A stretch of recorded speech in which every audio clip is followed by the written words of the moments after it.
and the people.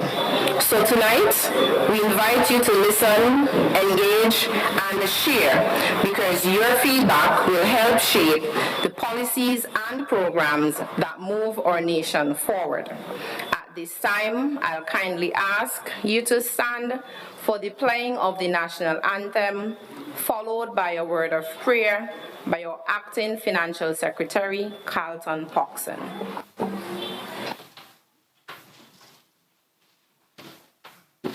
Oh, land of beauty, our country where peace abounds, thy children stand free on the strength of will and love, with good in all our schools, Saint Kitts and Nevis. A nation bound together with a common destiny. As stalwarts we stand for justice and liberty, with wisdom and truth. We will serve and honor thee. No sword nor spear can conquer, for God will sure defend. His blessing shall forever to posterity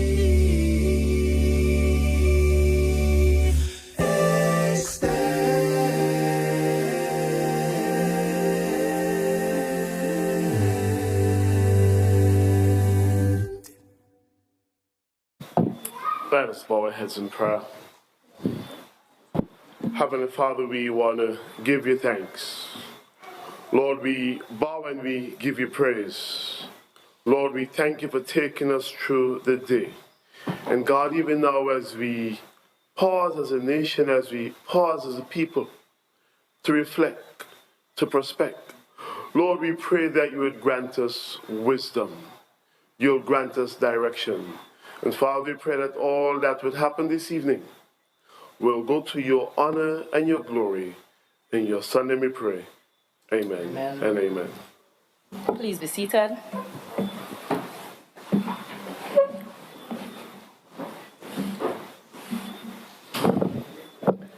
Allow me to introduce the head table. We have the acting Prime Minister, the Honorable Dr. Jeffrey Hanley, the Honorable Marsha Henderson, Minister of Tourism, the Honorable Samuel Duggins, Minister of the Creative Economy and Entrepreneurship.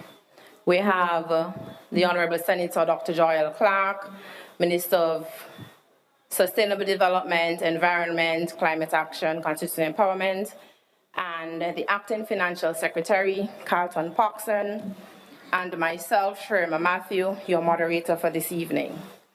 As moderator for this evening's consultation, I again extend a warm welcome to all who have joined us.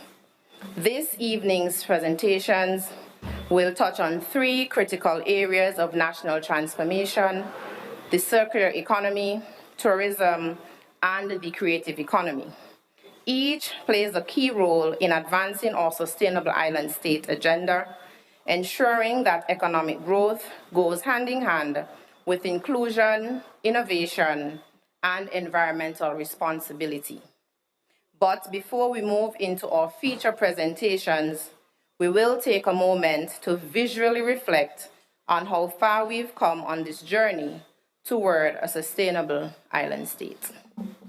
In 2022, the concept of transforming St. Kitts and Nevis into a sustainable island state was presented by our Prime Minister, the Honorable Dr. Terence Stroh.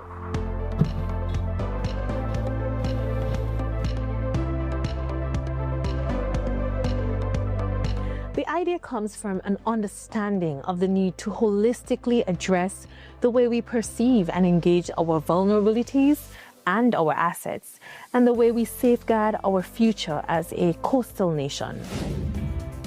We are aware of the narrative of vulnerability connected to our existence as small island developing states. However, in the spirit of progression, we have decided that it is high time we transcend these limitations and take ownership of our survival. We are adapting and we are leading. The Sustainable Island State Agenda is the vehicle that will tailor our methods of development and move us in a positive direction towards a future that is climate smart, investment ready, and economically inclusive. Our vision has been clearly set: build a thriving, green, climate resilient St. Kitts and Nevis that prioritizes the improvement of the lives of our people and protects our natural heritage. Thus, CISA is a people-centered movement. It is one that recognizes development as a household enterprise and understands that sustainability incorporates all levels of society, starting with protecting the future of those most vulnerable. To encompass this spirit, we have divided our vision into 7 action areas called the Pillars of Progress: energy transition, water security, food security, sustainable industries, sustainable settlements, the circular economy, health and social protection. Through this green print for success, we can ensure action that is targeted, fulsome, and directly addresses the varied needs across, propelling force forward. However, for the highest impact, investments must be made with a clear purpose. We must strike the balance between economic opportunity and environmental responsibility. Reconnecting our pillars of progress, we can clearly determine the best use of our investments. Let's consider energy transition, for example. Geothermal exploration in Nevis provides are able to protect our citizens and residents. A strong legislative agenda protects investments and ensures that we are aligned with international treaties and obligations. In the area of green infrastructure, as a sustainable island state, shock resistance and weatherproof are key. Let's consider sustainable agriculture and the blue economy. A sustainable island state must be food secure and must ensure production and marine resource fisheries protection. In considering circularity and waste to resource systems, investment must support utilizing waste to support the investments that accelerate our productivity and functionality as a nation. Let's consider investments in smart, green technology that can upscale our environmental monitoring systems and build our data procurement and management capacities. Education in advancing quality of life and ensuring that legacy making is a possibility for all. For ecotourism and heritage protection, investing in the promotion of our island through sustainable means and displaying our heritage by authentic, close-to-earth experiences allows us to share our unique products with the world while retaining roots that are indigenous to our people. A critical element to the conversation is securing partnerships that power change. Investment is a collaborative undertaking. Action can only elicit maximum impact when we partner toward our common cause. When we channel our economic drive and combine the financial with the sociocultural, we create a space where the possibilities in partnership become limitless. Through the linkage of partnership and investment, we can tap into maximum impact. So, what does impact look like for now and the future? Impact right now may look like a slow yield because we're building a legacy that will span generations.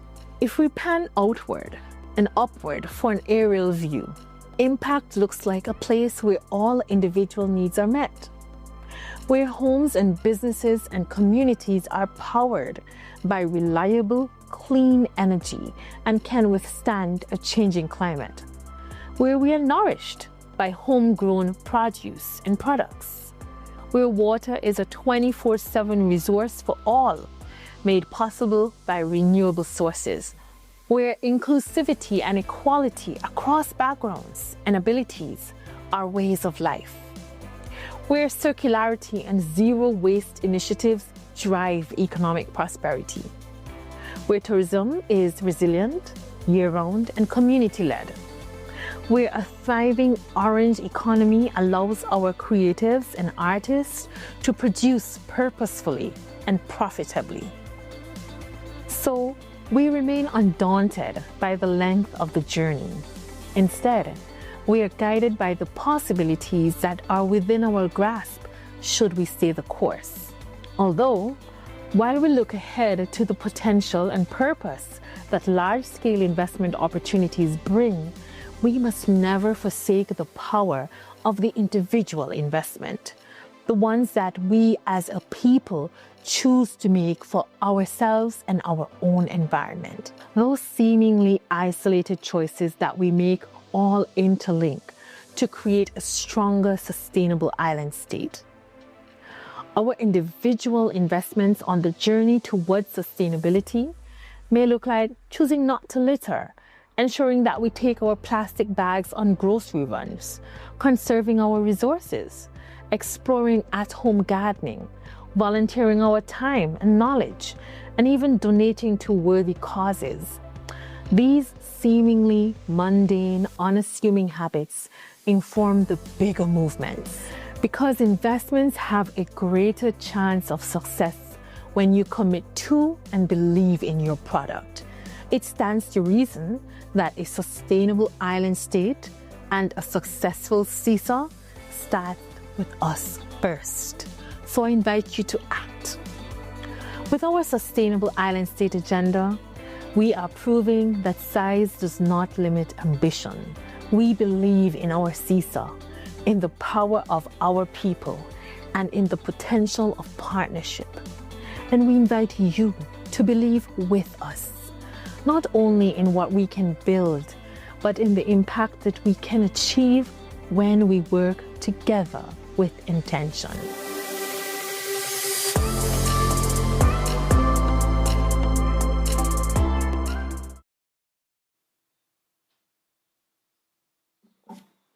We now move into our feature presentations, beginning with The Circular Economy by the Honorable Dr. Joyelle Clark.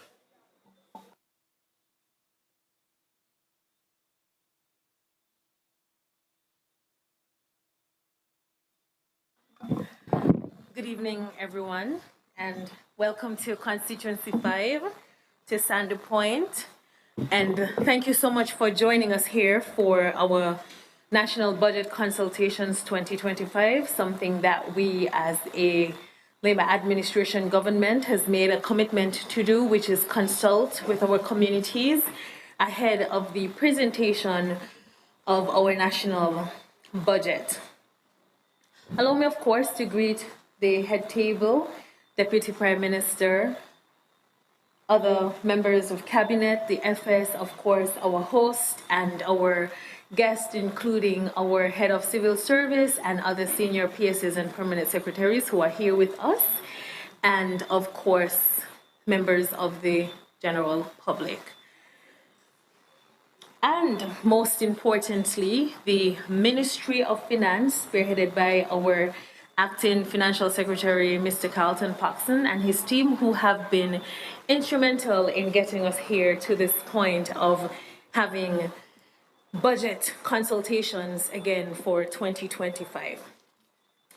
This evening, my task is very particular. It's about the circular economy, which in the simplest sense is how we look at garbage and making more of the waste that we dispose. So before I go into my very, very brief presentation, I want to start with a promotional video, our educational video that we composed as the Ministry of Environment some a year and a half ago, before we started talking very intensely about waste, waste management, and circular economy. So we'll start with very short clips.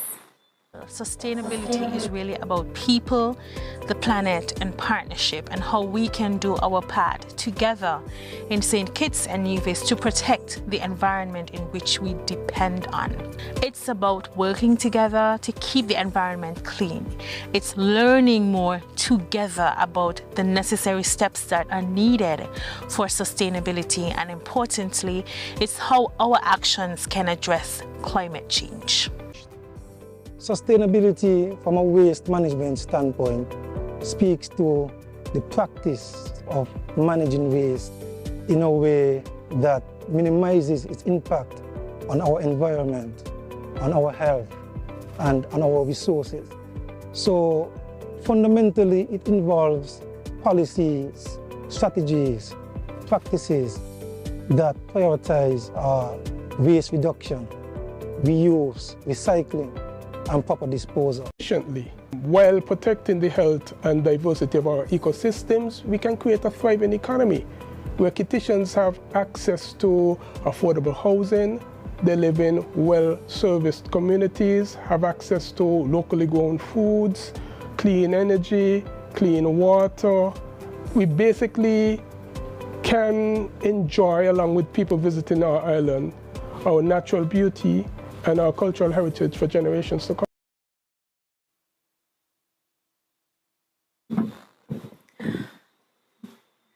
Thanks so much to the tech team for those interventions. And these clips in particular, the intervention from the General Manager of Solid Waste Management Corporation, SC, standing in front of one of our plastic cells.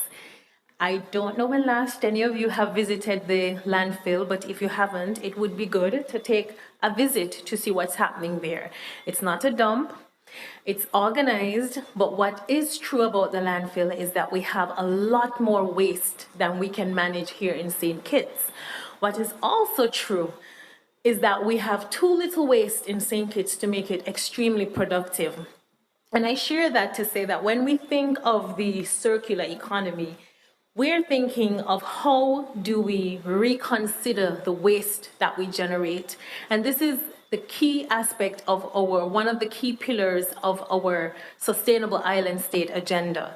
And no, every time we think of waste, it's just something that we need to get out of our house, we dump it in a bag, and we don't want to interact with it. But the circular economy requires that we rethink how we deal with our waste. Now I'm gonna ask questions, you don't have to raise your hand, you don't have to answer, but answer in your mind. How many of us in our waste, put in our waste, food, plastic bottles, and tin containers in the same bag? How many of us have challenges with, let's say, waste having terrible smell? How many of us put the cuttings from our yard in our garbage and put them out for solid waste to collect? Or how many of us have businesses and we put our waste out for collection along with domestic waste?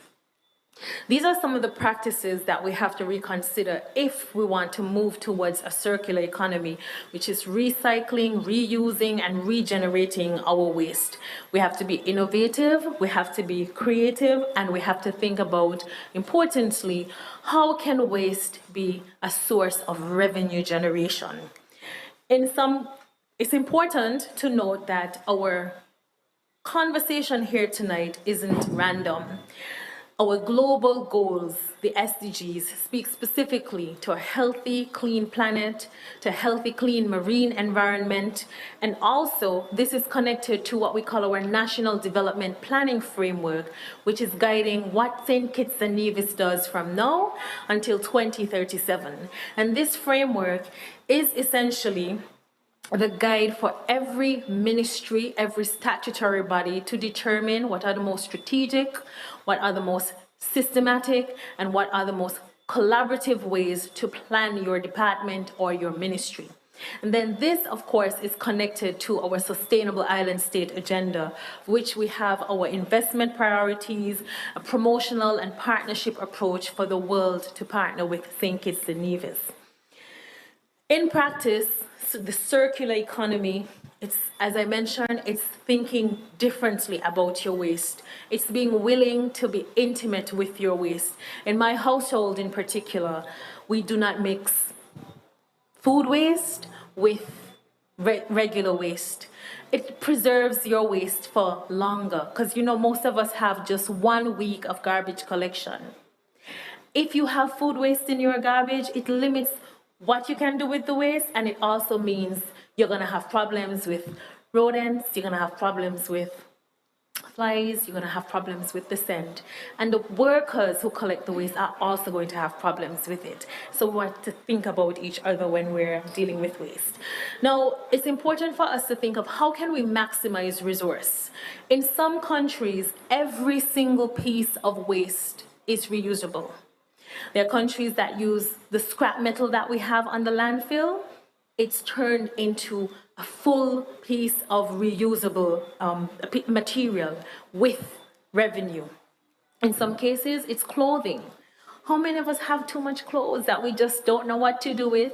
We don't have the time to sort through it, or we don't have a policy of 1 in, 2 out, which means every time you buy a new piece of clothing, you get rid of 2.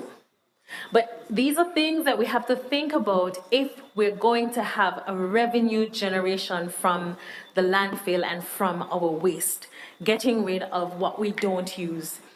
Additionally, it's how we redefine development. Now, the ministry, along with the Ministry of Energy, we've been having serious conversations about waste to energy. Do we generate enough waste to have a thriving waste to energy sector? Can we find models in the Caribbean? For example, in Bermuda, they closed their landfill. I hope I'm using the right country, but forgive me if it's the wrong country because it's been a long, long day and a long, long week. They were bold enough to close their landfill, and there are other countries in the Caribbean which have done the same. Now, do you know what that means, closing your landfill? There's no garbage truck coming to collect bags of waste all coupled together. It means we actively have to participate in sorting at the source. It means you're putting your garbage or your waste rather in blue, green, white bins. And then there are different days for collection of these items. And then they're taken to different sorting facilities. And then persons who can create micro enterprises from the waste can take them and move on and have thriving businesses with them. In India in particular, they're known for having like a really innovative, creative revenue generation economy out of waste. Nothing goes to waste. And that's where we want to get. Transparently, that's why I've invited you to visit the landfill. We've passed, I think it has expired, its use has expired about 5 years ago. We have generated too much waste for the landfill. But what do we do? Is there a community that would be open to having a landfill outside of Connery where it exists? How would you feel if we said, we're coming to your village to establish a landfill? Nobody wants to deal with waste because it seems icky, yucky, unhygienic. But when you think of waste in terms of sorting, in terms of having revenue in it, then a landfill or a sorting facility or waste to energy facility wouldn't be as problematic to absorb. It means we as a community have to work towards being more intimate with our waste, being more conscious about what we generate, being willing to reuse, regenerate, to recycle, and of course to donate what we don't use. The last slide here is thinking about our future. Green industries, the circular infrastructure, and stronger partnerships. We can't do anything alone. And while we are part of critical projects like PROMA, which is ending plastic pollution, marine plastic pollution, which is a regional project, as well as ending the plastic tap project, we do not have enough waste in St. Kitts to generate big bucks but we have too much waste in St. Kitts for us. I know it seems ironic, but it means that as a people, we have to be more conscious and we have to take serious action.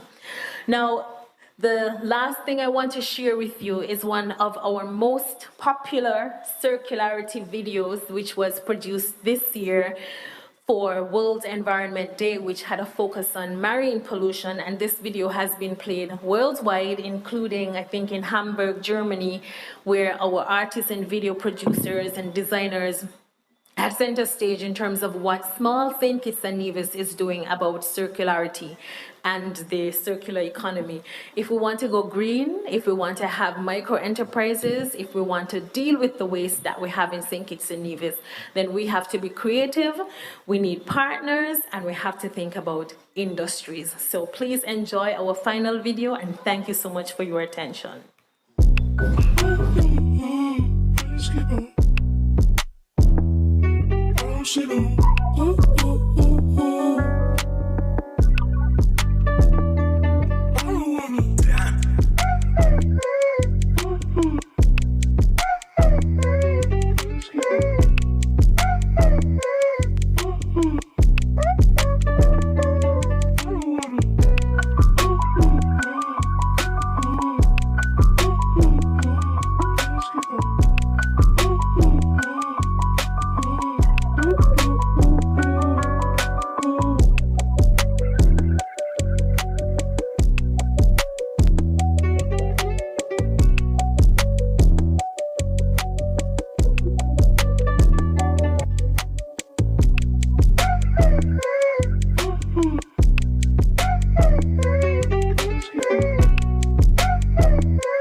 Just one last thing, my tech persons are saying you mentioned the wrong date for the video. It was International Zero Waste Day, and it was a United Nations environmental partnership that we participated in. But you know, in the Ministry of Environment, we celebrate environmental days every single month. And of course, our producers here, we worked with J Black and Zen, the designer. So I had to give them their props because the work is excellent. And if you agree, I think you should give that video production a clap because it's really excellent. Thank you so much.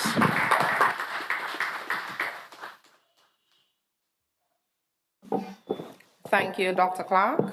Next, we will hear from the Honorable Marsha Henderson, Minister of Tourism, who will speak on the importance of tourism innovation and community partnership in our economic transformation. Thank you, Madam Chair. Good night, all. Dr. Jeffrey Hanley. I see Ambassador, His Excellency Kenny Douglas in the audience as well. If you were paying attention to the video, you would realize that in tourism, our main objective is, we have three main objectives.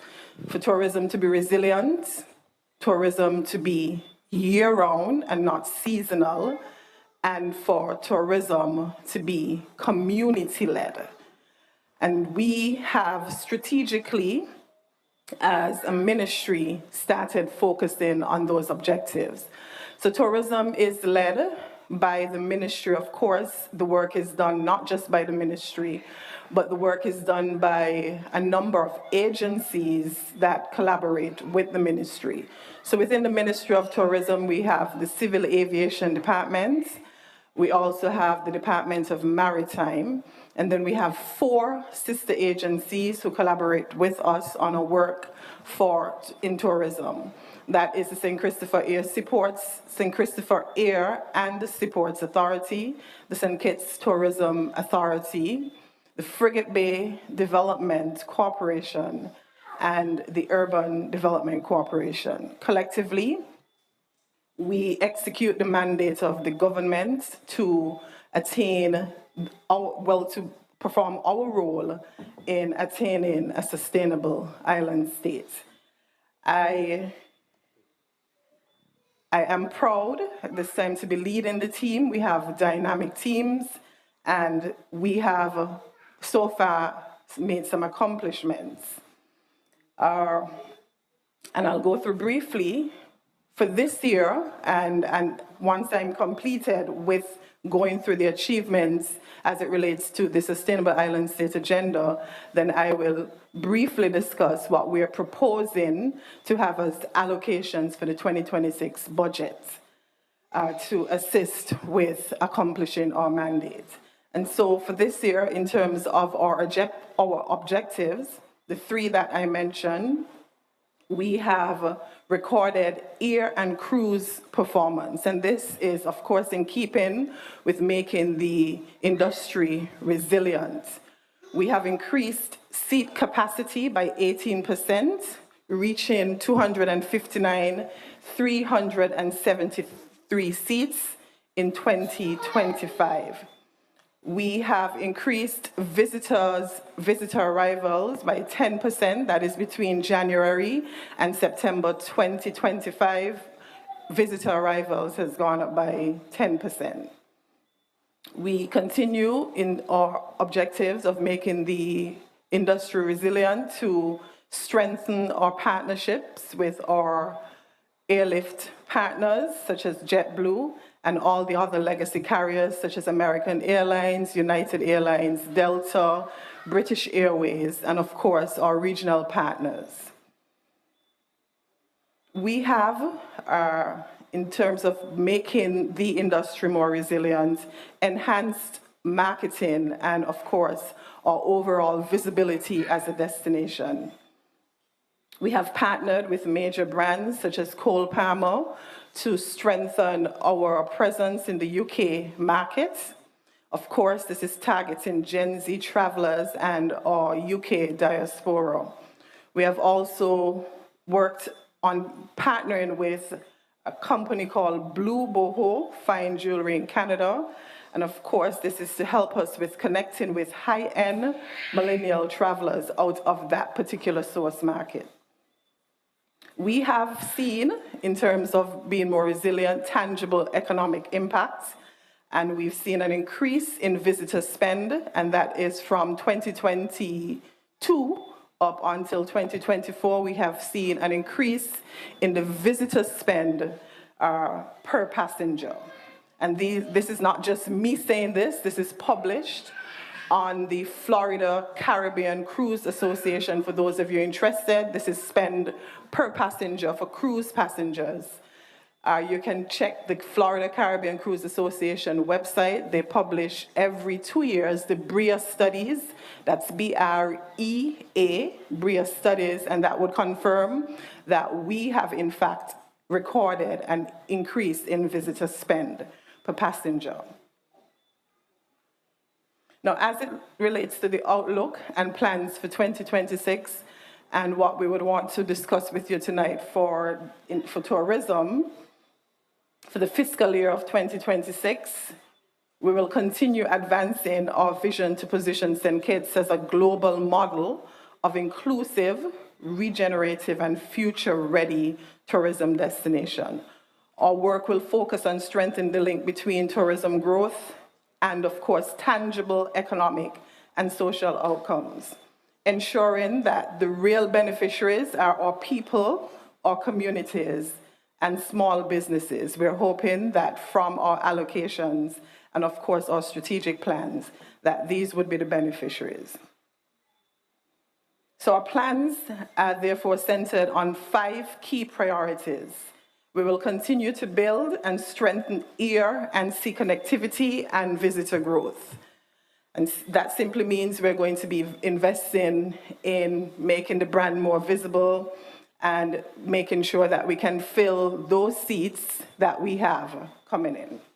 We also are going to focus on driving destination marketing and brand competitiveness. We understand that as a small sun destination that we compete with bigger destinations like Jamaica, the Bahamas, but of course we stand out and we are going to be focusing on the unique traits, the authenticity of our product so that we can effectively compete with those other destinations.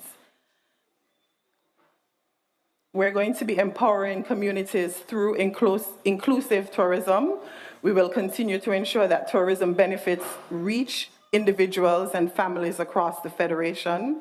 In 2026, we want to focus on the Heart of the Community project developed in collaboration with the OECS, which will directly engage our residents, build capacity, and create micro enterprises that allow the economic gains from tourism to trickle down to our communities. That is the essence of our sustainable tourism agenda.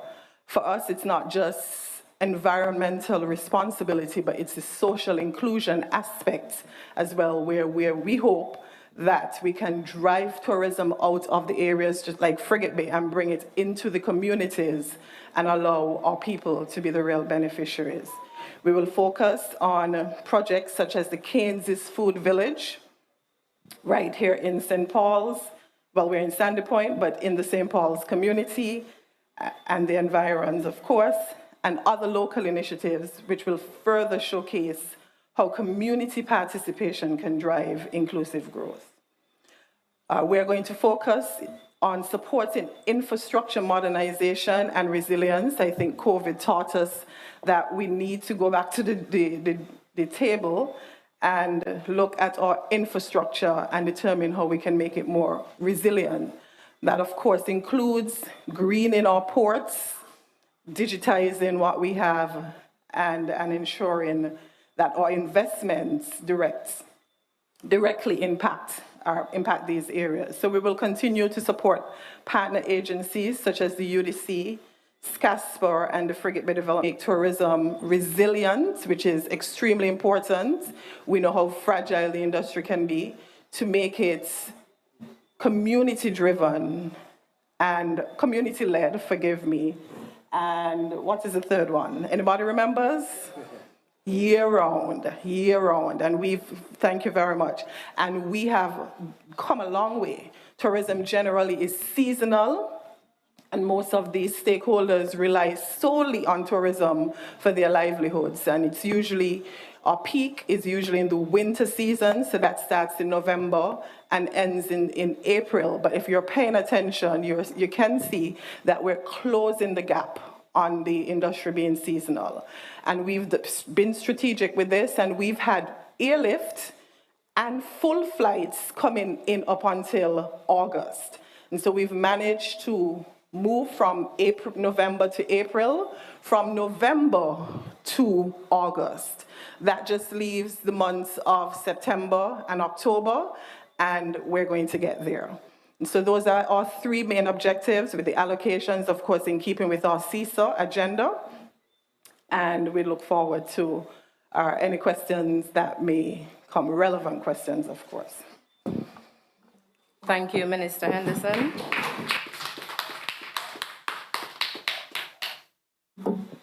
And now, to round off our presentations, we'll hear from the Honorable Samuel Duggins, Minister of the Creative Economy and Entertainment, who will discuss the exciting opportunities within the creative sector as a driver of growth, identity, and empowerment. Minister Duggins. Thank you, Madam Chair, and allow me to recognize all at the head table, and especially so our acting Prime Minister, Deputy Prime Minister, Dr. Jeffrey Hanley.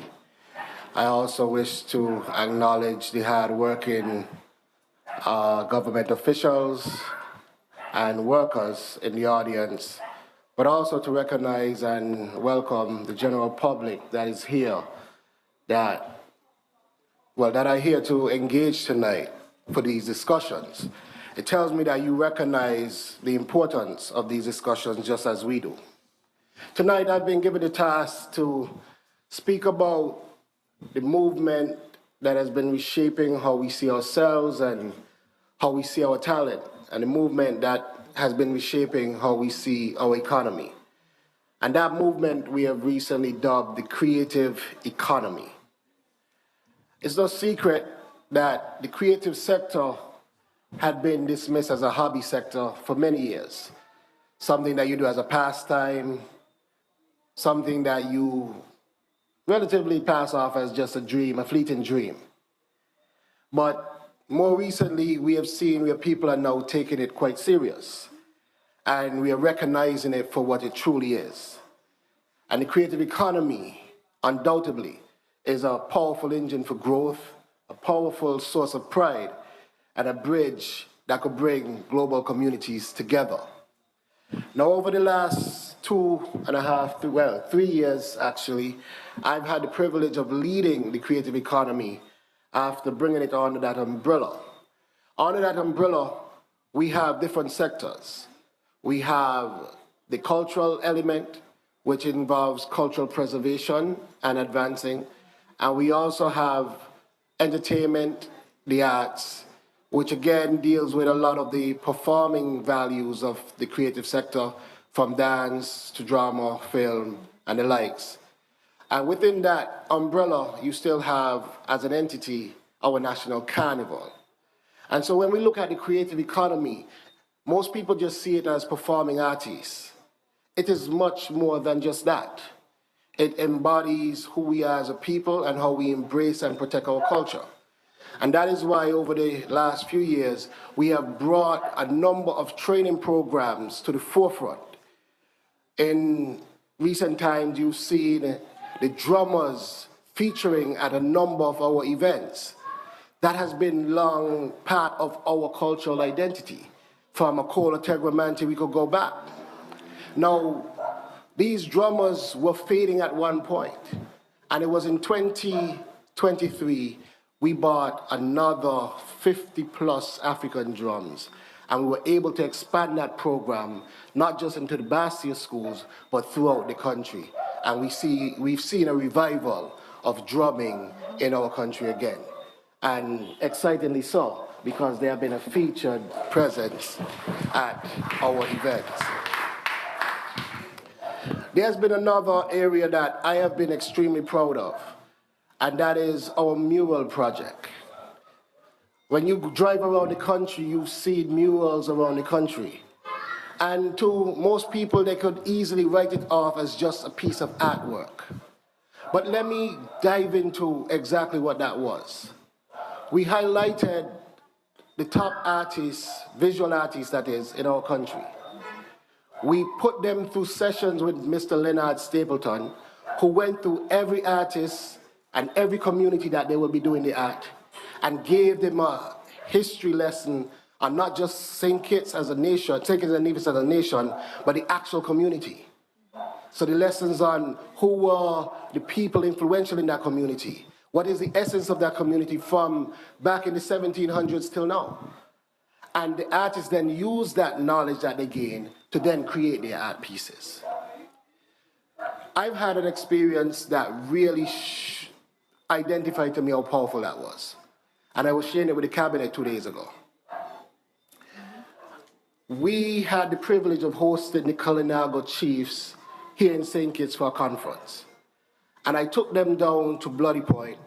And on the way to Bloody Point, there's a mural of the history of the Kalinago settlement that went from the arrival of the Europeans all the way through to, of course, the massacre of the Kalinagos. And when the team of Kalinagos saw that mural, and we described to them what the essence was, they broke down crying. Tears ran down their faces, and they could not stop uncontrollably. And when asked, why, they said, we are looking at our history here. These are our foreparents that came back down to Dominica and was a part of our village. These are our family members. And they felt it deep down. And then you realize these murals are not just art on a wall. They are capturing our history, our culture, and our identity. And this is what the creative economy is. And these artists were paid and are making now a livelihood from capturing history. We are making this more than just talent and art. It is now a trade. We are turning our artists into tradesmen and women.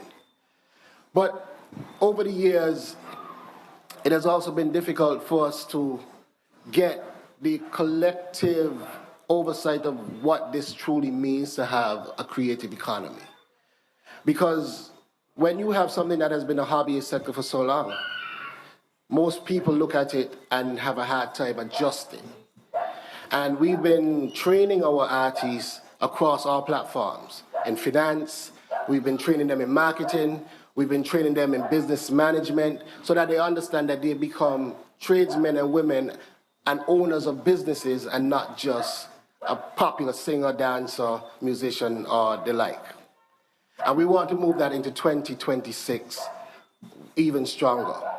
In 2024, we hosted for the first time our Creative Arts Convention here in St. Kitts, where we brought in some of the world's best across various sectors: costume designs, fashion and modeling.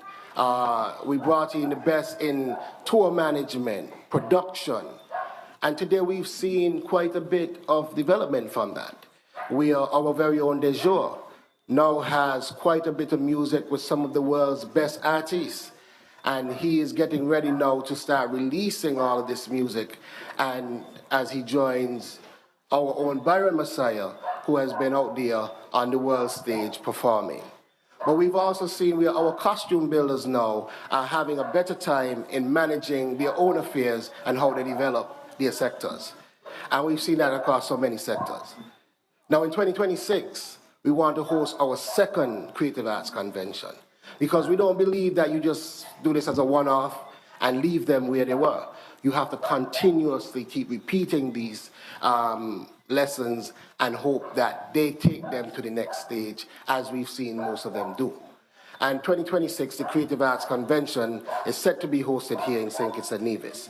But beyond the Creative Arts Convention, we also want to make sure that we have a very strong and vibrant creative arts policy, because no sector could thrive well without it being regulated and organized, and a policy helps to do that properly. That even when we are not here as the current practitioners, what are we leaving for generations to come that they may follow and be guided by? And that policy, we believe, will help to structure and guide our creatives down the right path. And with some of these efforts, we do believe that our country will move to the next stage of creative art development. We've seen the Byron Messiahs. We've seen some of our creatives that have done extremely well. But we don't want one-offs. We want a machinery, similar to what countries like Jamaica may have done with areas of reggae and areas even in sports. Where in track and field, you see a machinery coming out, one after the next, one after the next. In reggae music and dancehall, one after the next, global icon after global icon. And we have been looking to create the same machinery. And that's why we also brought the likes of Steve Urchin, who had managed Sean Paul for the last 26 years and had him do intensive sessions with our creatives. We brought in the likes of Damon Dash, who was actually the person who advised Rockefeller Records. So Darian Dash actually, who came, he advised Damon Dash, he advised Jay-Z on how to establish Rockefeller Records. And we had him here training our creatives as to how to establish their own set of record companies and how to navigate the record industry. But even beyond recording contracts, we have been talking to all our creatives. And of course, we've seen Carnival. We've seen what Carnival has become. Over the last few years, we've had record-breaking numbers across all sectors. When we look at our folklore troops, record-breaking numbers. Why? Because we've been training our young people to take our folklore more seriously. When we look at the advancement of even other troops, and we hear the comparison all the time about the Trinidad-style troops, as we will call them, but that is also part of our Carnival product. And we have been empowering that as well. But we have been encouraging our people not to let go of our tradition, of our culture. When we look at our bands and our music, we have encouraged the bands to be more collaborative. And I'm happy to express that they have formed an association. And we have been empowering the band association as well, so that they could create more music and do it more economically. We have been working across the board, and 2026 will be no different. We want to ensure that the creative sector in St. Kitts and Nevis becomes a hub, an economic platform for people to advance. No longer should somebody think, I need to have a job in a Oxford or TDC, or be a lawyer or a doctor, and then do music on the side, or do paintings on the side, or do something else related to culture and creativity on the side. We are saying that this is your passion. Focus on that, pursue it, and make a living off of it. And until we see that as a viable economic pillar, we will not stop in our efforts. And even when we see that, our efforts will continue to keep growing that from strength to strength. So I am looking forward to 2026, when we continue to empower the creative arts sector, where we can see our artists touring, like we are seeing Byron Messiah, who's actually out in Europe right now, like we've seen over the summer with our New Vibes band, like we've seen last year and this year with Small Acts, like we've seen happening with Digiterra, like we've seen happening with Dejour. We want to increase those numbers and see more artists touring. We want to see more murals along our walls, knowing that artists are making a living off of these paintings and our culture is being preserved, being captured and preserved by the virtue of these artists' vision. And we want to continue ensuring that while tourism and other areas continue playing their role in advancing our economy, that the creative sector is right there with them, making sure that our artists and our creative have a platform, have a voice, and have their vision well represented for the world to see. Because we are small, but our people are indeed mighty and showcasing ourselves and our country, our identity to the world. And I'm happy to be leading that sector as the minister for the last 3 years and looking forward for a long, long time in the future. Thank you.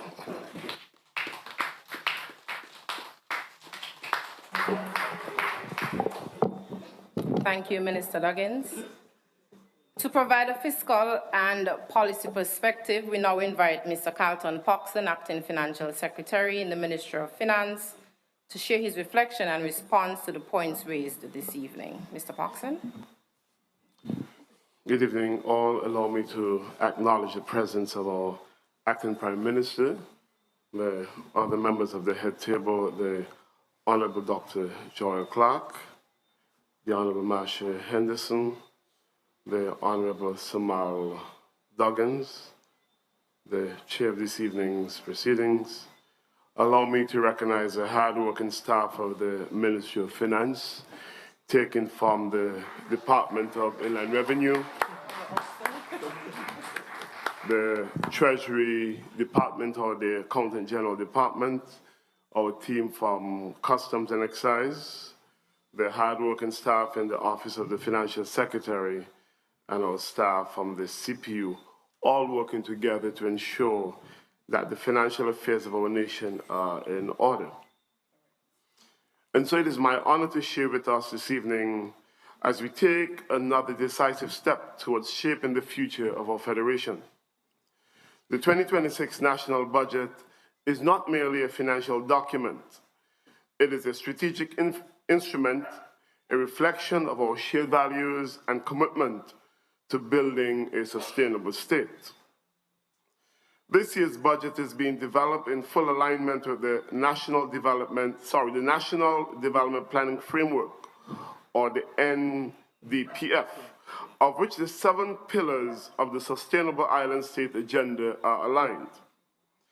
As you might have already observed, each ministerial portfolio is mapped directly to these pillars, ensuring that sectoral priorities such as climate resilience, digital transformation, inclusive growth, are not only acknowledged, but actively resourced. Whether it is the Ministry of Environment advancing renewable energy, the Ministry of Tourism promoting ecotourism, or the Ministry of the Creative Economy supporting innovation and cultural industries, every dollar allocated is designed to contribute to long-term sustainability, economic diversification, and the improved quality of life. This is a whole government approach of budgeting, where strategic alignments meet fiscal discipline. Hence, we are engaging citizens across the Federation, such as these town halls and our national consultations slated for later next week.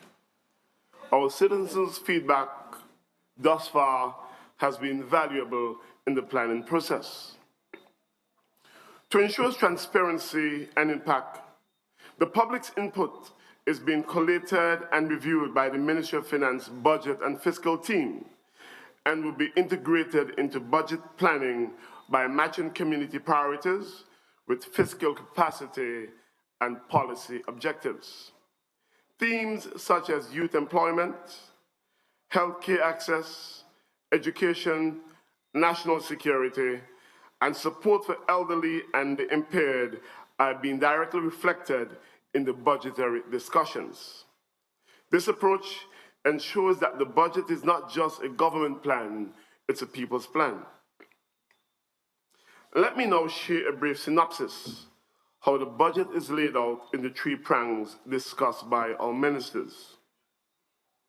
The circular economy. Funding is being considered towards waste reduction initiatives, recycling infrastructure, and sustainable consumption models. These include support for community-led environmental projects and initiatives for business adopting green practices. The creative economy.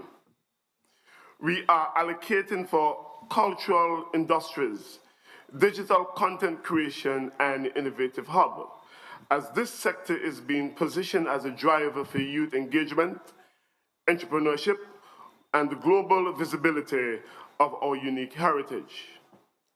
Tourism. Resources are being considered to ecotourism development, destination marketing, and infrastructure upgrades. The focus is on sustainable tourism that preserve our natural beauty while creating jobs and stimulating growth. These intended allocations reflect our commitment to economic diversification and resilience building. As we move forward, let us remember that the budget is not just about numbers. It is about people, partnership, and progress. Therefore, civil society, the private sector, and citizens, we want you to join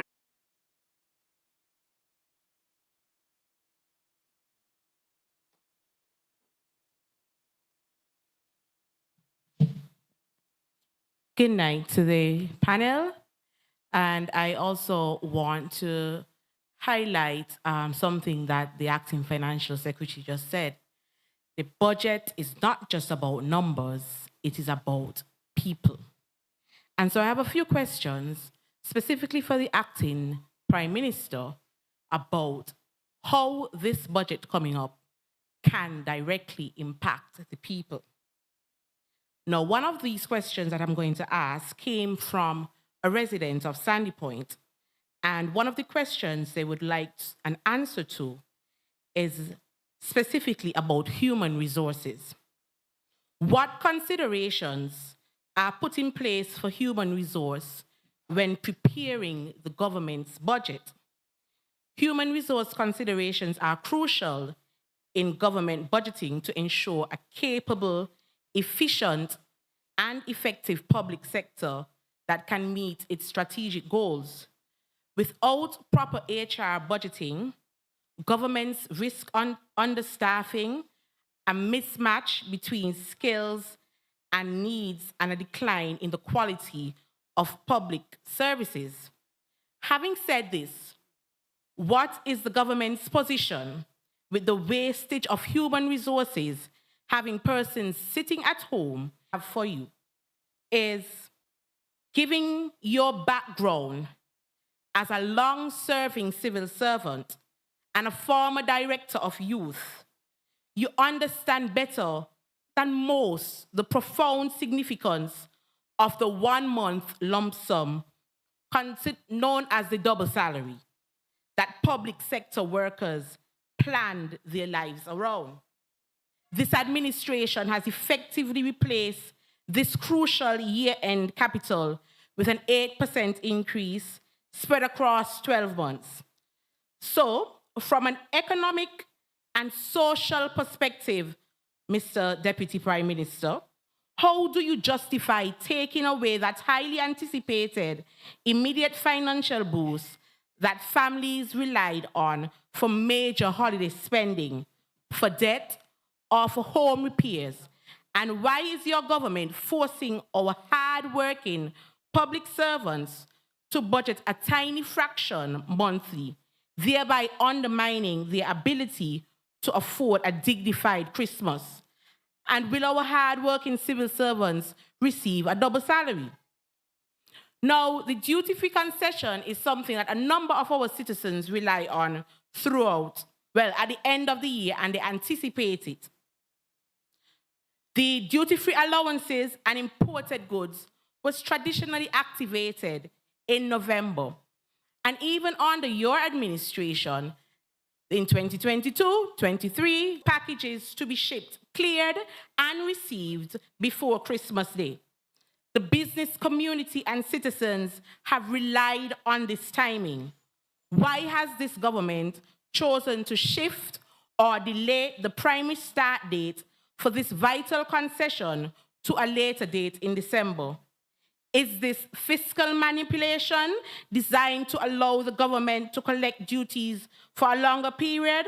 Or is this policy shift a clear demonstration that your administration is failing to grasp the critical logistical and economic planning required by our citizens? You campaigned as part of a Labour administration platform on the permanent VAT reduction, and you went the length of breadth of St. Kitts campaigning on this, and you offered this as a relief to the electorate. Now that the temporary 6-month measure has lapsed, there is a profound trust deficit, particularly among citizens who are struggling for their daily survival. Beyond temporary tax holidays, can you detail the single, permanent, and legislative step that your government, as you are part of the cabinet, will take to genuinely lower the tax burden on essential goods and fulfill that original campaign promise? I look forward to the responses specific to the questions.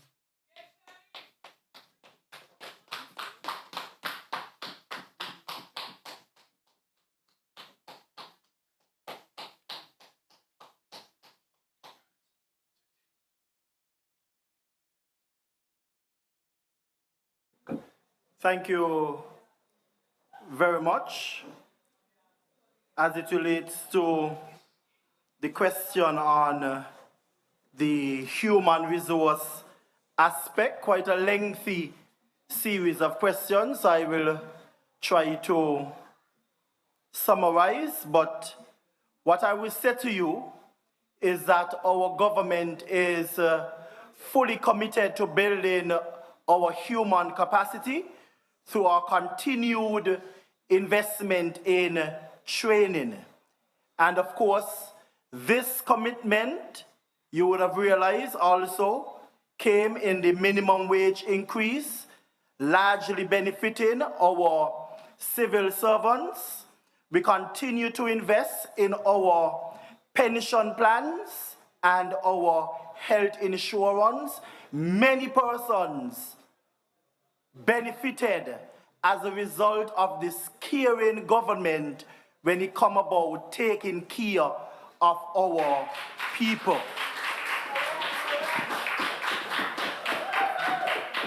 And in the not too distant future, we would be looking at the human resource in terms of being totally digitalized, in terms of our records, and the introduction of human resource information system that, of course, will improve efficiency and productivity from our civil service. And the Honorable Marsha Henderson will also be able to even talk about the productive committee council that is being in place to ensure that the workers do the work that they ought to. With regards to the double salary, first of all, the double salary is a financial determination, and I would assume at the right time the minister with responsibility for finance will deliberate on such. What I was expecting is perhaps a recommendation from you as to how that might be able to be possible or not happen because of what is happening in the world at this time. I believe it was human resource and double salary. Yes, if anything else, remember, I'll come back.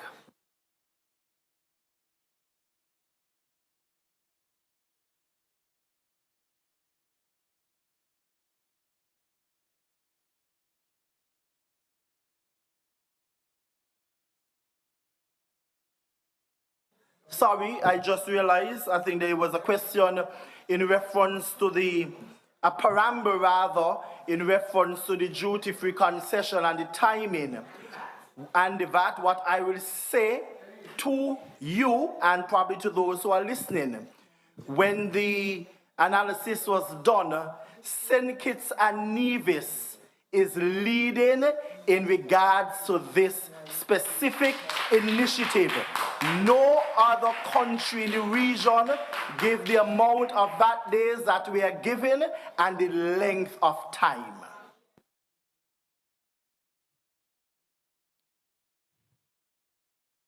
Good evening to the panel.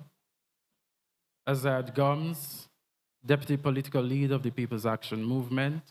I'm also an attorney at law. I'm glad to see that the minister, the acting Prime Minister is here, Dr. Hanley, and members of the cabinet, including the Member of Parliament for constituency number 4, as we engage in this important national budget consultation. And as we do so, I want to make a special appeal for the residents and constituents of constituency number 4. I know we're in number 5 here, but we are talking about a national budget consultation. In the 2024 budget, more than EC 130 million was allocated for capital projects under public infrastructure, including major road works across the country. The Minister of Infrastructure highlighted in a recent video upgrades in areas such as St. Peter's and other communities. And while that progress is noted, the people of constituency 4 continue to be left behind. I have been in constant dialogue with the people of constituency number 4, and they have spoken with one voice about the state of our roads. In Green Acres, Conyers, Lamberts, and Half-a-Tree, the roads continue to be in terrible condition. Every time heavy rain falls, these roads become almost impassable. Water collects in deep potholes, vehicles are damaged, and residents, including children and elderly, are left struggling through flooded and unsafe pathways just to reach home from work. As you consider the upcoming 2026 budget, I appeal to the Minister of Infrastructure, to the government of St. Kitts and Nevis, and to Mr. Duggins, the representative for constituency number 4, at least for now, to make roads in constituency number 4 a genuine priority. Our people deserve safe and reliable infrastructure just like those in other communities? I await patiently for the answer. Thank you. Thank you very much, Azad. I would imagine that the rep might have something that he would be sharing. But okay, go ahead. Thank you, Deputy, for allowing me a chance to address the concerns by Mr. Gomes. Now, there were a few inaccurate statements within your dialogue. However, I wish to say number 4 has not been left behind. We actually started the entire development in roads where the people of Challengers who had been left without roads for a long time got their roads in Challengers. And we were the first community to start that road development revolution. So obviously you have been disconnected from that community. However, we talk also about, you mentioned Conyers, Green Acres. If I remember correctly, while we have been moving forward to serve these people with good roads, if we look back just a little bit, it was a government before this government that designed Conyers project, that built Conyers project at the top, that distributed the homes to Conyers project, and did not have proper access to that project, if I remember correctly.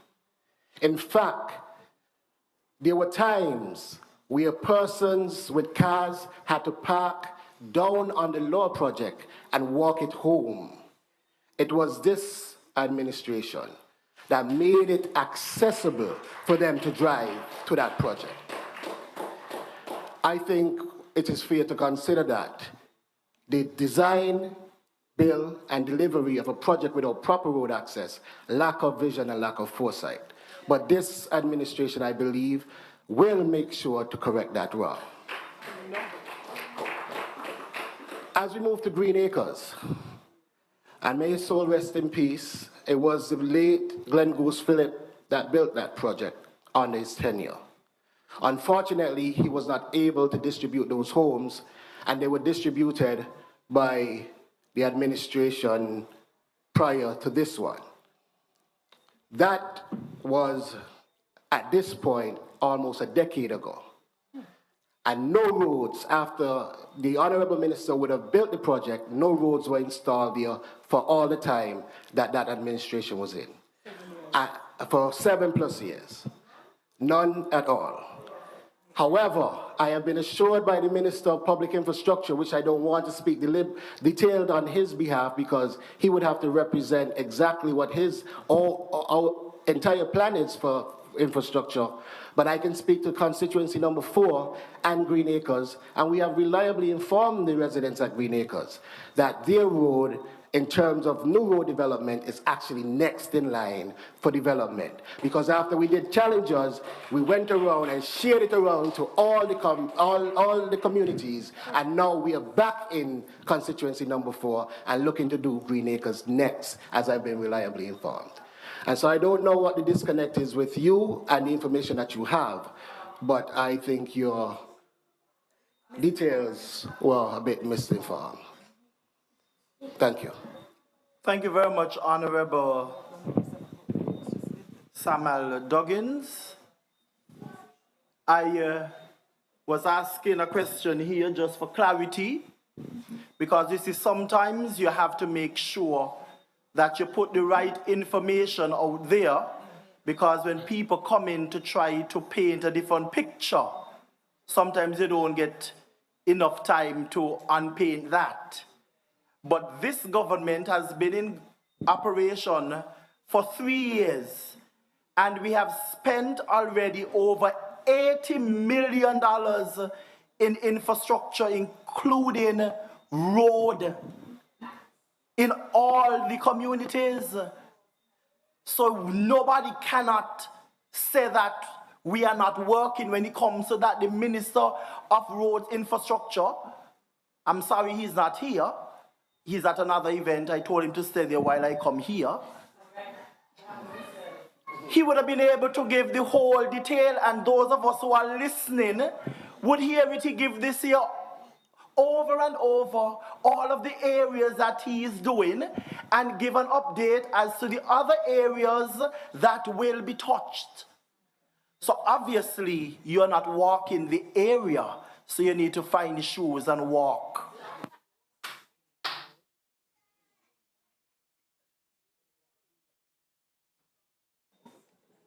Go ahead, sir. Good night. My name is Troy Flanders. I'm a farmer by profession. 2 years later, and 1.5 million, yet the greenhouse village is at a standstill. So to you, Mr. Minister, the question is, how much more money will be allocated for the greenhouse village?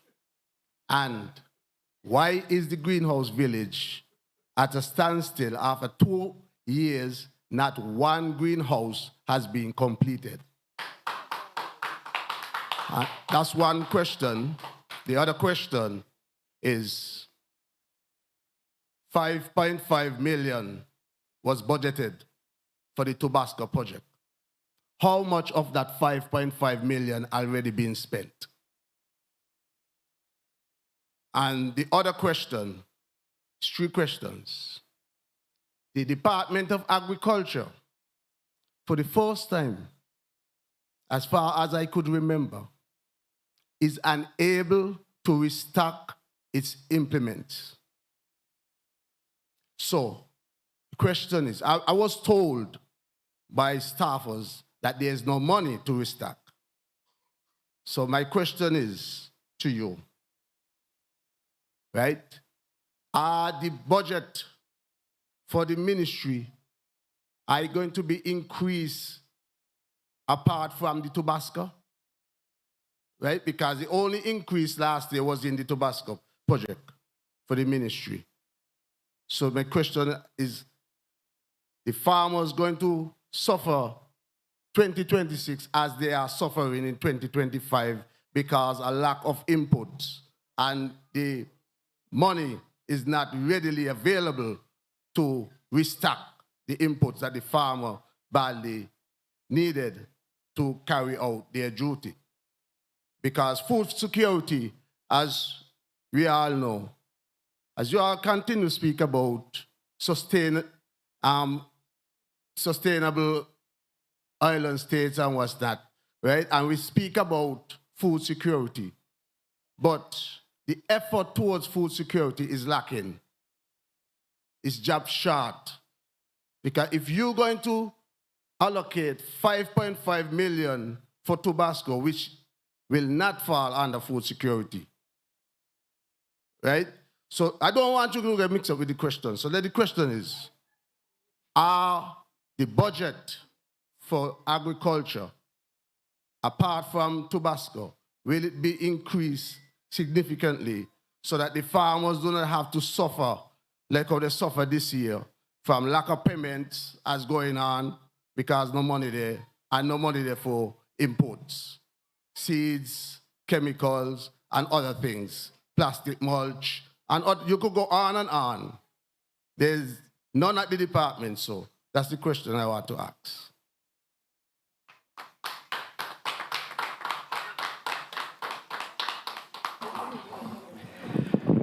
Well, I wish to thank that person for coming forward and putting forth your perspective. But I want to just speak to that briefly. And as a politician yourself, and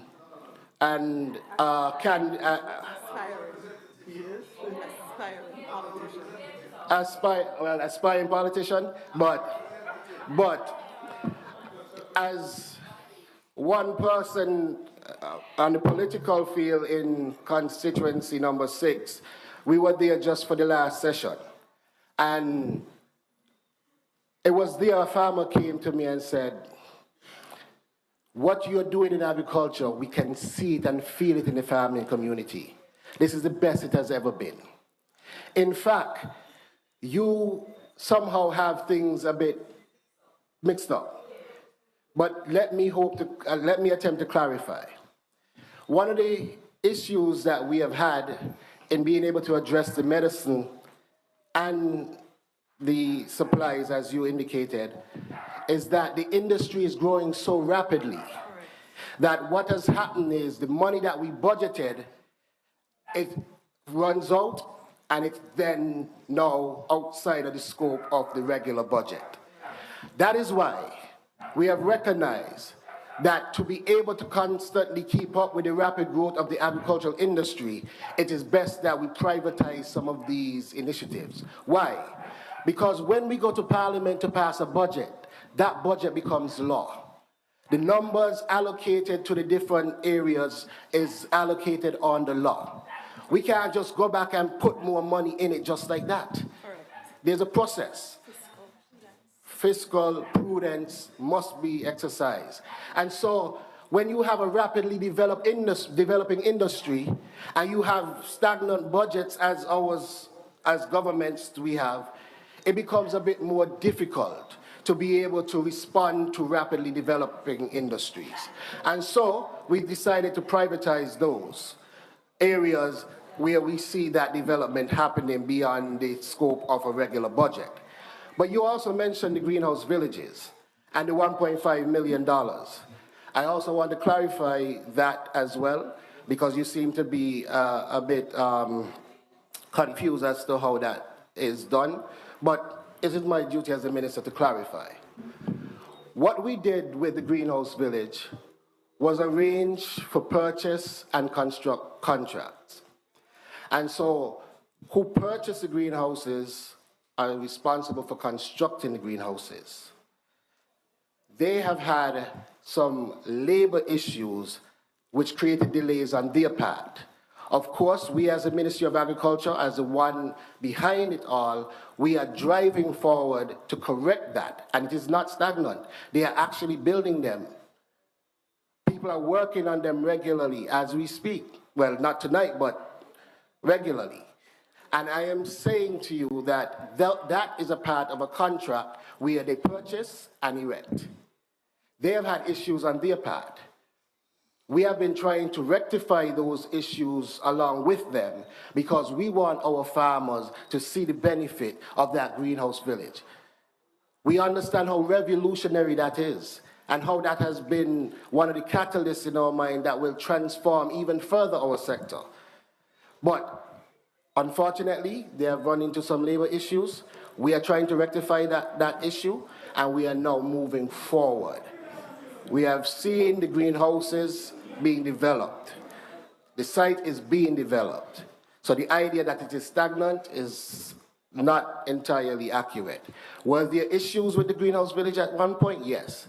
But because the contract was purchased and built, we had to intervene through the purchaser who's responsible for building. And we have been able to sort some of those matters out. Now, the truth is, if you have been paying attention to agriculture, you would recognize that we have given farmers input. Over 700 farmers would have received somewhere between ground cover, fencing wire, drip irrigation, components for monkey deterrents, and so much more that we have given to training, development, and even overseas marketing. In fact, I believe you are part of an organization that benefits from that overseas marketing and trade. And so, for you to be saying that nothing is happening or it is stagnant, I believe is a bit inaccurate. And might be a bit deliberate too. And so, I am happy to say as minister, outside of the 700 farmers we've empowered through that means, we've also made sure to drive the sector in different ways. And we see the numbers. We see where we are developing agriculture. In fact, I was on radio with on Win FM, I think it was last week, with Lorraine. And I remember just after the interview I asked, when was the last time agriculture was at the national conversation? I said, in fact, what was done in agriculture before this administration? She admitted she doesn't even know. She couldn't even remember who was the Minister of Agriculture in the last administration. And I'm saying it is a vulnerable sector. We understand that, and we are here to support that. But the fallacy that nothing is happening, we don't entertain that because it has been driving forward as productive now, way more productive now than it has ever been. And that is the truth, that is the fact, and I'm not the one saying that. The numbers actually show that.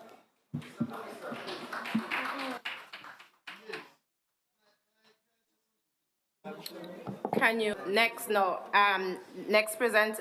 person, please? Just one, Sir? No. Sir, can we have the next person, please? Thank you. Okay, good evening all. Peace to everyone here. It's a pleasure to be here to ask a few questions in pertaining to the budget. I'm happy you mentioned about roads because I apologize. My name is Lincoln David Pell. I am one of the deputy political leaders for the People's Action Movement. I'm also over in constituency number 7. So I'm here to actually bring some concerns on behalf of the people of number 7. And at the end of it, to the nation in general, I recognize that the roads were give a facelift. I said roads, but I want to talk about streets. In constituency 7, there are a few streets that needs a facelift. Some might even be needing rebuilt. So I just asking a question on behalf of the people and myself, how much money will be allocated for roads and the streets? Because I'm not asking for all streets in constituency 7 to be done. The worst ones, you could go and examine them. I'll have the public works. I'm just asking for at least one street in each village. I have maybe about 8 villages or so in constituency 7. It could be 9. I'm not asking too much. But the worst streets, I'm asking for them to get sorted out. The other thing, I'm happy about sports. Mr. Duggan speak about sports. I think he's a sportsman as well. And I'm the deputy prime minister who is acting prime minister is sports. I'm also a sports person. And I'm happy you mentioned sports because I believe sports can take our young persons far. To me, I'm not even seeing it as sport. I see it as a career. And therefore, there are some sports, the equipment, the clothing, whatever you might call it, sometimes not readily available in our nation. I'm asking for some, I know it's there, but sometimes it could be, kind of hard to get it done. Some concession, duty-free and some of these things. There are some, let's say, for example, I'm into sports, like I said, but I'm into martial arts. The uniforms are not readily available here. They're not clothes you can walk down the street with. But when you bring them in, the tax is there. I'm just asking if some sports, some concessions could be go to some sports. I'm talking for all sports in general, but there are some that are very peculiar. Those clothes or whatever you want to call it cannot go down the road in it. So I'm asking for some concessions, some big ones, because we are trying to, as a sport person, we're trying to get our young persons in a position that they could make a living. And there are a lot of persons from St. Nevis but live overseas who are doing that. Some of them, their parents from here. But what I'm saying, I would like our children who are here could get that benefit. And sometimes what is very important, what we miss, is those simple things, which is concession to make things cheaper. The persons, the companies who are bringing them in, well, okay, that's their thing, but the individual, the clubs, the associations, some duty-free concession for them. I also want to mention that, and my constituency big in sports, so that's why I'm here pushing for sports. We have someone here who family was a big netballer and things like that. So, you know, Constituency 7 is a strong sporting area. We have some heroes from sports, right? And what is even very important, we now have a number of persons from St. Kitts who is on the West Indies team and on the... I'm so happy for them, and I like to see that. So I want your help to make sure our sport persons get some concession to get those things in. You're laughing, so I would assume that you're with me on this track. Okay? So we're on the same track. The other thing is that, Mr. Minister, Deputy Prime Minister, my friend, I'm happy that this, I'm not going to say Joshua or Ibadai. I want people to understand which school that it is. Molyneux Primary School, inner city. I'm happy to see that there's some work done on that school. You know, I would have hoped it would have finished for the school year that we're in now, but you know better than I why it is that way. And that is why we're discussing the budget. But one concern I have is that some parents would have met me and said sometimes teachers complain that there are certain things that are lacking. I know when I used to go to school, chalk, toilet paper, I'm not sure what it is, right? But I'm just saying what they tell me. I'm just asking if the budget for the education could be increased. Those teachers, I'm not sure you're there, you'll be able to ask a few questions and to find out what the needs are. I used to be in stock taking as well, and you know, these things come into handy to get it sorted out. But I'm just saying what I was being told. You are there, you should know better than I am, but I'm just asking if the budget for the education could be improved so the essential things that are at the school could get sorted out. I just want to thank you for having me to speak, and I just want to make mention as well. I'm here with my political leader, Ms. Gray Books, and the other deputy political leader, Mr. Azad Gums. I was hoping that more persons would have come and asked questions before I did, because I don't want them to think it's a party versus party, but these are just some questions that people are asking, and they are national questions. So I hope that we will see some increase in the budget for the areas I mentioned about. There are others, but I'm going to leave it there. Thank you very much. God bless St. Kitts and Nevis. And God bless constituency number 7.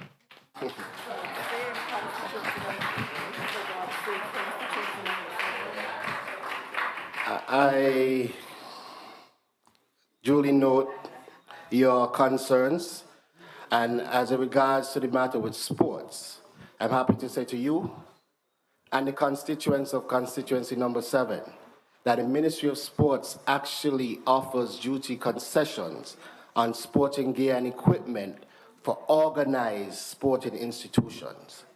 And so to the constituents of constituency number 7, feel free to come to the Ministry of Sports, and we will happily help in offering that duty concession for organized sporting institutions. Thank you very much, Mr. David Pell, for the questions and the recommendations raised. I must say to you, I don't know if you're aware, that all teachers were given for the very first time in St. Kitts a teacher supply card, which gives every teacher an opportunity to buy supplies outside of what government provides. No teacher or no school can talk about not having. You say you don't know, so probably they weren't clear either. But no school can be out of chalk, out of manila paper, out of markers, and all of those things. I have been roaming my schools. As a matter of fact, I've said to some of them that they have to send some of their supplies to other schools.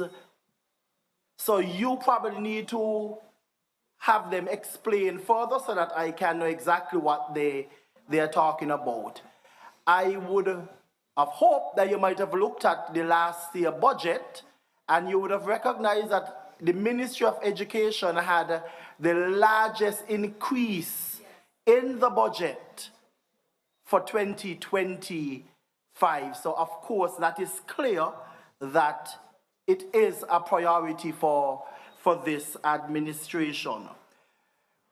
You will be hearing later on, as we finalize the budget, exactly what figures are going to be available, but for sure, roads, as I indicated, will be a part of that. And you mentioned about some roads over there. I wanted to find out if those roads just got that way, or what time frame are you talking about in terms of those roads, because over there had a prime minister representing them at one time.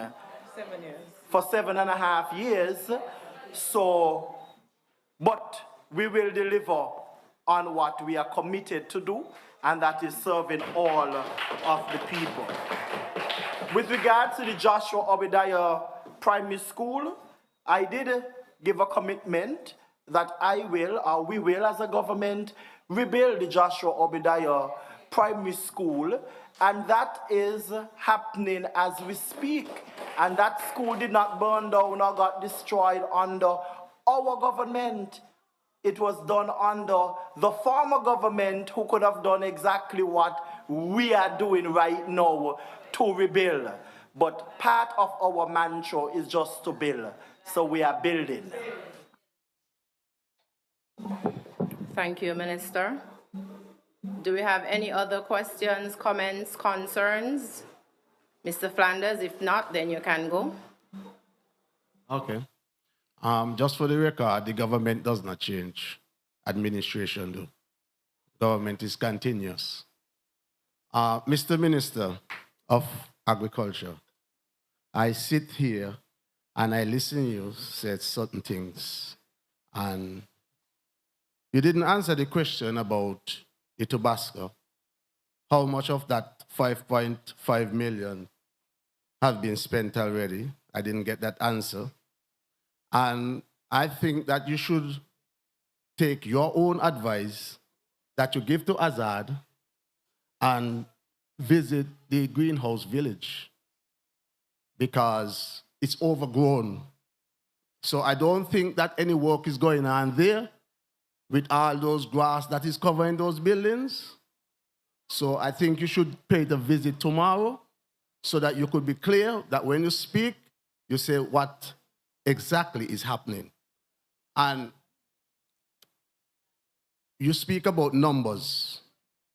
So do you have the figures to indicate to the nation that from the launch of the 25 by 25, that our import bill is on the decline? Do you have those figures to show the nation where we are going in terms of the 25 by 25, how we are progressing? Do you have those figures so you could share with the nation? Because we were speaking about the best agriculture is doing. So I want to believe that those figures will indicate a decline in the import bill. So do you have those figures so you could share with us? And another thing, thank you for giving us the information that you are privatizing certain part of the Department of Agriculture. I think that if something like that is going on, the farmers should be the first to know. Even the staff at the department should be able to tell the farmers these things. So when we speak about transparency in the future, if you're going down that road, the stakeholders should be informed properly with something like that, not hear it by the wayside. No. There are certain things, protocols need to be done. I mean, the farmers are the stakeholders. So you will come to us and tell us, okay, no, you go to this supplier for these things. No, it doesn't work like that. If you really have us to be the one who's supposed to carry out the 25 by 20, we should be informed before, right? So I will say that I'm going to let it slide because you actually sit there and saying that I'm lying. But the figures does not lie. So I would like you to present the figures, if you do have them, and let the nation know the progress that we are making in agriculture, as you so boast about. And as you talk about the inputs that you gave out to 700 farmers, right? I assume that with all those inputs, the figures will show that those inputs has been put to use and with proper planning and everything, that the figures are going in the right direction, right? So, and also, what's the use in giving out inputs in January and by March you can't get no more inputs? Because as a farmer yourself, you know you have to be continuously planting. So if you plant in January and cannot plant in March, any other month going down, that will just defeat the purpose. And I will rest my case so that you could answer. Thank you.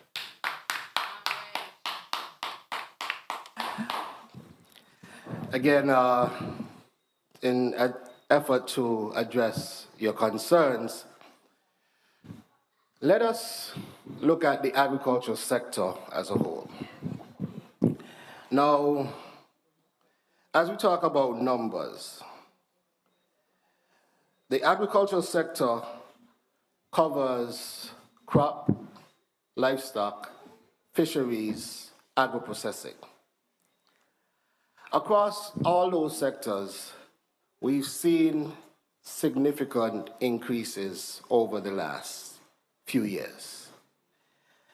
I could point to the crop sector, where we've seen the increase in production in crops like cabbage significantly from 5.8 metric tons to now 13.8 metric tons.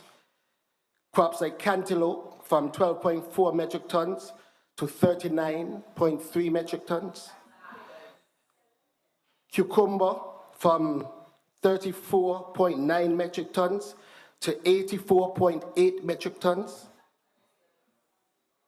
Pineapple from 5 metric tons to 20.4 metric tons, and I could go on.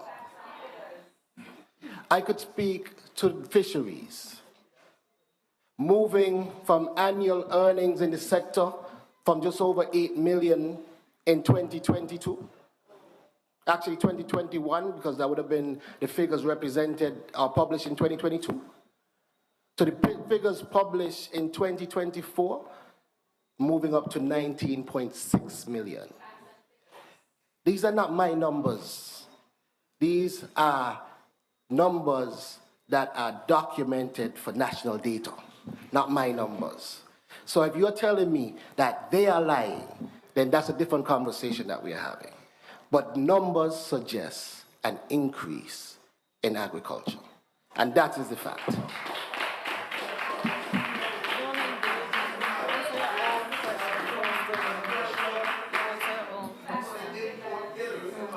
Now, let us direct your input bill.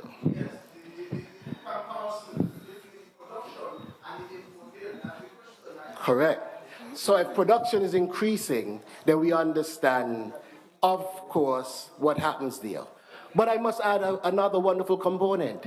Our Minister of Tourism has been growing our tourism sector so fast that we also trying to keep up with the production to match the growth in tourism.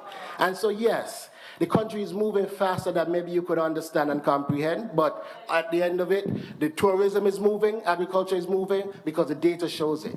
And we continue moving forward and progressing the nation. Do we have any more questions, concerns? Consider it. Yes, sir, go ahead. Good night, everyone. My name is Mr. Chassie Douglas from Sandy Point, a concerned citizen of this nation. I have some questions to ask and have some suggestions to give. One, I have a clip here where Congress Maynard did in Sandy Point said that water will never go under his administration over his dead body. However, now, after 7 o'clock, if I reach out from the mark which I carry dead people, I cannot bathe my skin till the next day. Two, the hospital. The hospital start going mold. All the ACNs, just like the police station, I will like you all to look into it before it go to a larger scale where you are got to pay more money for renovation and so. Also, I would like to know when you are going to put back the medical thing, we call it, the pharmacy back in Sandy Point. Because when people have to live all your own money out the salary, I think that you all need to look into it for the settlers' home, because I have family there and it's very, very hard for us. So I'm asking you all to look into it, so get some funding for the people them that goes to the health center and so with their own personal money after they being paid to get the medication. 3, we have the Sandy Point football field, the stadium or pavilion, what you may call it. Right now, when a heavy rain fall, you can't even shelter there. And I think Sandy Point got the best field with sport. I would like you all to look into it and get it renovated before you go too far. 3, we didn't talk about agriculture. I used to be the assistant at Echo Park under the Taiwan people them. Okay? A earlier, a graph. I mean, Mr. Samuel, you see me by your place with whooping, so you must know me and you had the discussion about that. So I do multiple things. I bake bread, I bake for Fancy. I was the assistant manager. I bake for Island Bakery. I asked Mr. Jeffrey Hanley. I did stonework when he was the thing of youths and in the dungeon. Do stonework and them thing there. We have about several spring suggestion to you all. Get some catchment and please to put them for the farmers. So when the rain come, you got books, you have farms, you got Sogleys, you got Cranston, and you also have fires. However, we have 3 pumps that I only know that 2 is in function. That's the one at Sogleys, just behind Echo Park, and the one at the bridge over close to Newton Ground. I can't remember its name. So when we're talking about water shortage, if you all put some catchment there and put the pipe and the water, whatever little come down and that full, when we all have the lacking off of water, we could use that. Because for Sandy Point, they have so many springs, never have shortage of water in our life yet until now. We have 2 springs. We have so many springs. We have 2 pumps, sorry. Where do we pump water going to somebody else? So we feeding somebody. I don't know if it's the white man them, because it seems like them taking on the Chinese.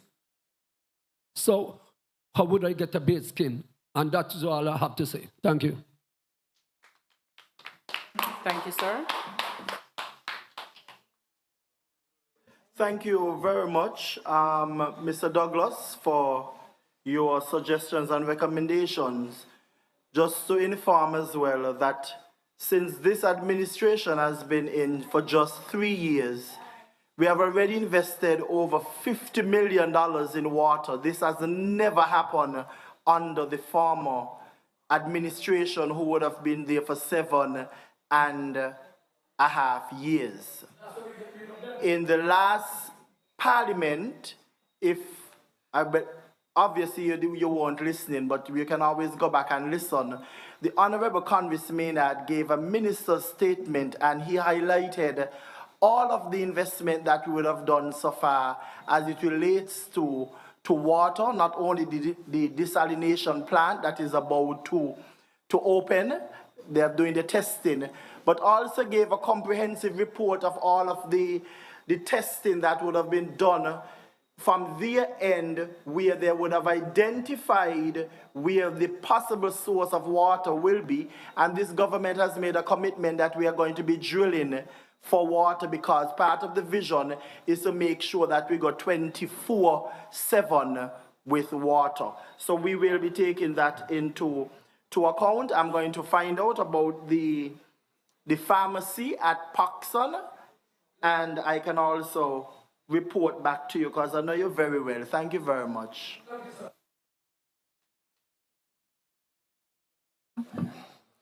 And I want to also thank you for your intervention. Now, while I was on radio, I gave a detailed report on what has been transpiring in sports. And while I don't we understand and we've seen the Kim Collins on where it was. versus where it is today. We saw how Warner Park has been and the work that we are doing to revive Warner Park as well. We saw Basketball City, what it was, and we are now working to revive Basketball City. The challenge is St. Kitts and Nevis per capita has more sporting facilities than the entire Leeward Islands combined. That is a really good thing, but it's also the challenge that we have more facilities to maintain on the budget than the entire Leeward Islands combined. And so what we have to do is set priorities. It is unfortunate, but it's the reality. We have to set priorities. And our first priority was to get our national facilities in working condition, because we believe that will then boost the morale of our athletes and also inspire the region and the world to come to our shores, and we could get more productivity out of that. As we go on, we try to then fix in the communities, and Sandy Point is not being forgotten. We will get to Sandy Point, but I'm asking for some patience, because at the end of the day, it is a lot of facilities to fix. I am quite sure if we look around the country, every community will have a facility that they could say they need fixing, and we want to get to all of them, but it will take a sequence of time for us to fix and go around the country and get to some of these facilities. So thank you for your intervention, a meaningful one, and we are coming to Sandy Point. Yes, Mr. Minister, if I say something that I forget, just behind the substation, a lady named Worry, she worked just below the police station in Bastille. Right now, she cannot come out of her house. I put it to Mr. Kenny Douglas before. I don't know if he put it to you all. But it teased me very much badly to see that she got to put big stone and so, and logs. Make up a scaffold to walk across from her house to go on another side to go to church. Otherwise, as she step out, she don't go there. It's a big swamp, about 60-something feet. So if you can sell public works to even put some crusher on or something there, I would appreciate it. Thank you. That's the last thing for me. Duly noted. Thank you. Thank you, sir. That wraps up our open floor discussion. I now invite the Acting Financial Secretary to give us a brief update on the retail bond program. Good evening again. I just want to take the opportunity to share with all of us a program with the Eastern Caribbean Central Bank and the territories across the Eastern Caribbean. At this point in time, the government of St. Kitts and Nevis and the government of Grenada are launching a retail bond. And you would see by the pillars that we have here. So just so that we would know, the minimum investment into that retail bond is $500, okay? The maximum investment is $50,000. The interest on that is 4.25%. So very shortly in the Federation with Central Bank, we'll be working to do a whole massive launch. The brokers for this bond are the National Bank of St. Kitts and Nevis and the Bank of Nevis. I want to encourage those of us that are here, before leaving, you can take a scan of the QR code, which will take you to the Eastern Caribbean Central Bank website, and you'll have details on the bond.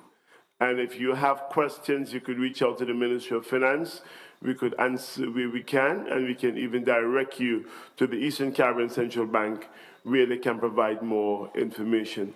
Very shortly, our prospectus would be in the market, and we want to invite our people to be ready to invest into this great initiative across the Eastern Caribbean. Thank you.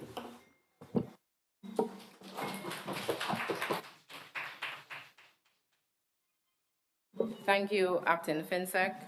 And thank you to everyone who would have contributed to this evening's community consultation. Minister Clark, your message about green industries, circular infrastructure, and stronger partnerships really reminds us that sustainability isn't just about preserving the environment, it is about transforming how we live, produce, and consume. The call to rethink how we deal with waste challenges us to see opportunity where we once saw disposal. Minister Henderson, your emphasis on collaboration, visibility, and community empowerment speaks directly to the kind of tourism transformation we need. One that is inclusive, resilient, and driven by local participation.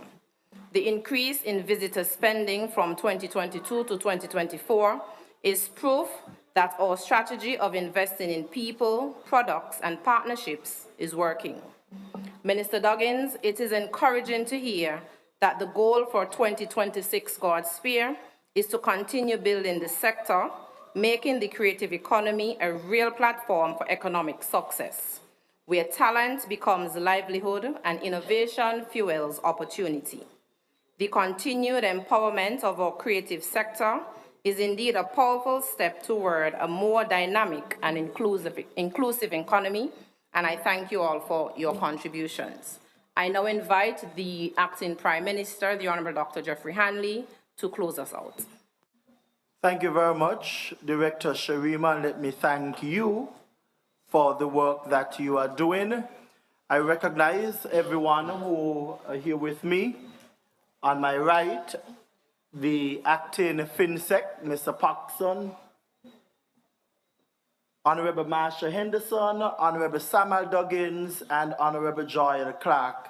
And in the audience, you have Honorable Attorney General, Honorable Garth Wilkin, all of our permanent secretaries who are here, our Accountant General, our Head of Civil Service, Ministry of Finance staff, the hard-working staff in the Ministry of Finance, all of the invited guests and the communities who came out this evening, I say to you, thank you for coming and a pleasant good evening.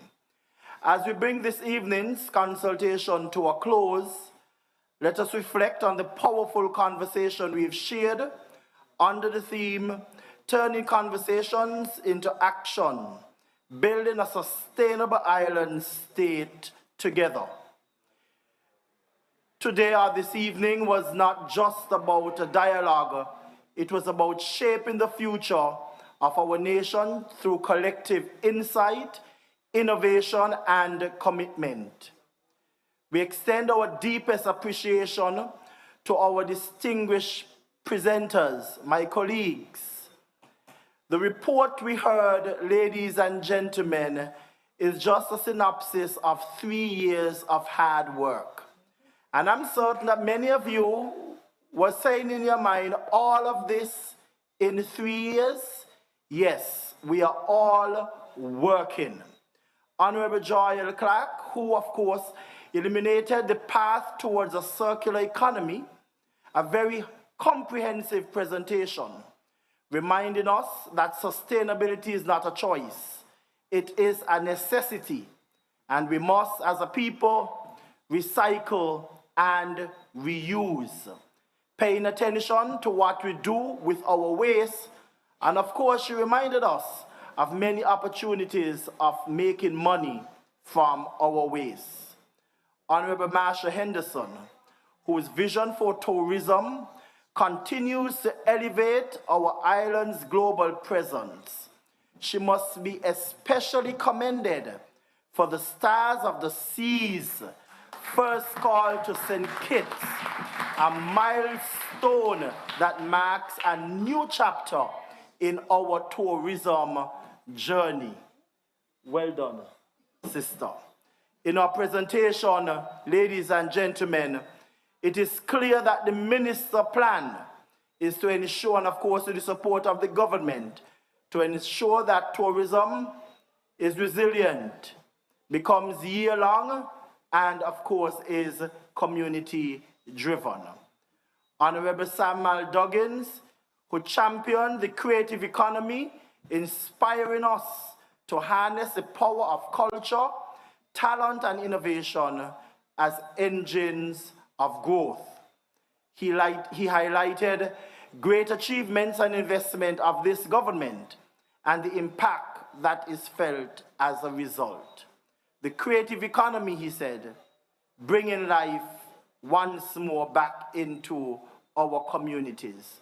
And of course, he's given an opportunity to artists to turn tradesmen and women, ensuring that they make good money as entrepreneurs. And a lot of this, has been done through the training and financial assistance from his ministry. Thanks to all 3 ministers for their presentation. A heartfelt thank you goes out to the Ministry of Finance, whose tireless efforts make consultations like this possible. Led by our dedicated acting financial secretary, Mr. Carlton Paxson. The team's commitment to transparency and inclusion is a backbone of our budgetary process. To every citizen who asked questions, sought clarification, and shared ideas, your voice matters. Your contributions have been noted and will be carefully considered as we finalize the national budget. This is your budget, your future, and your island. Let us leave here not just informed, but empowered. Let us continue to build together a resilient and sustainable island state where conversation leads to action and action leads to transformation. Thank you, safe journey, and may God continue to bless our federation. And I also bring you greetings from the Honorable Prime Minister.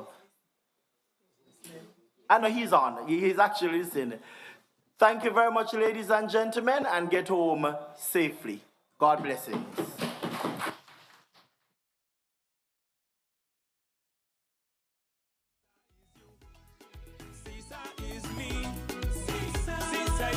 Sisa is all of we, yeah. Sisa is you, Sisa is me, Sisa is us, Sisa is all of we.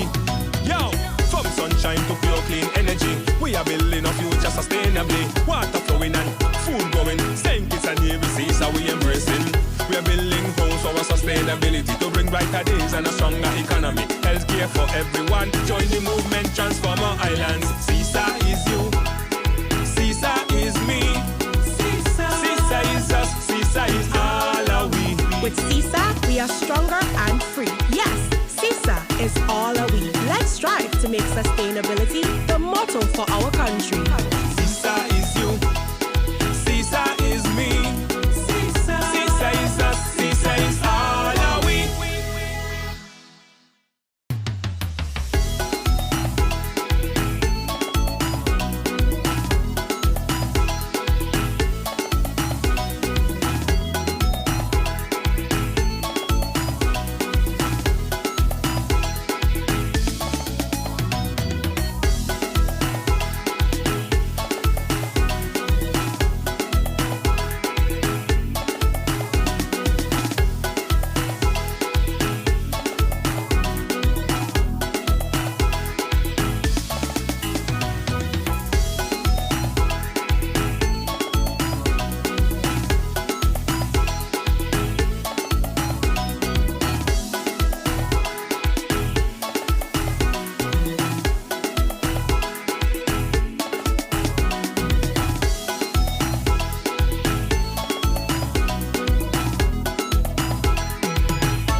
building a future sustainably. Water flowing and food growing. St. Kitts and Nevis, CISA we embracing.